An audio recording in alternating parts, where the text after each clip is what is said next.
A Roman centurion's armor was made of leather and metal. It weighed around 135 pounds. To get this off, he would need to remove his helmet, his breastplate, his greaves, and his shield. This would be really difficult for one man to do, but luckily there were slaves to help him with this. In fact, each Roman soldier had at least one slave whose sole job was to help him get dressed and undressed. The centurion would have woken up before sunrise, just like any other Roman soldier. At that time, it was called the first watch. The first thing he would have done was relieved himself on the latrine.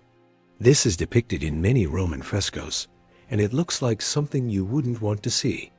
A small detail here is that the latrines also had a board to help the soldiers aim better. After using the latrine, he would wash his hands and face with cold water from a bronze basin. Then he would have eaten breakfast with his fellow soldiers.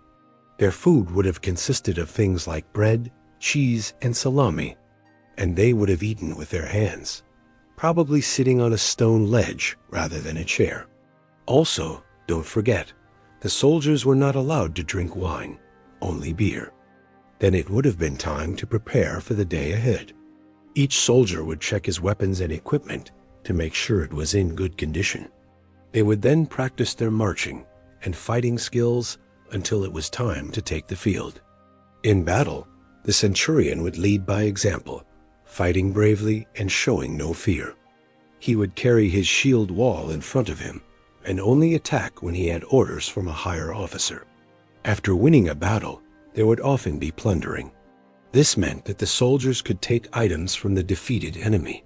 This might include money, weapons, or even women.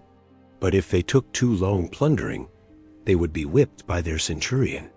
Discipline was very important in the Roman army, and a disobedient centurion could be punished severely. If they were lucky, they might not have to fight and instead go on campaign. This meant that they would be traveling a long distance to get to the enemy. During these times, the soldiers would mostly walk, and the centurion would ride on a horse. Traveling like this would take days or even weeks, and the soldiers would have to sleep in the open air, which was dangerous since they were often targets for bandits. When the army was traveling, cooking would be done by the slaves. They would often cook a stew-like dish called pulse. This had ingredients such as vegetables, fruit, vinegar, and sometimes meat if they were feeling fancy. However, most of the time the soldiers were too busy to eat, and so they would just eat dried fruit and nuts. Once they got to their destination, it would be time to set up camp.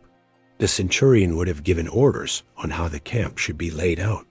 There were actually set rules about how the camps should be made, such as the shape and the size of it. These rules can still be seen today in places like Hadrian's Wall. Life as a Roman centurion wasn't all bad. They had power over their fellow soldiers and didn't have to do any menial tasks. In fact, slaves did everything for them. They also got to live in a nicer tent than the other soldiers and were often given extra food.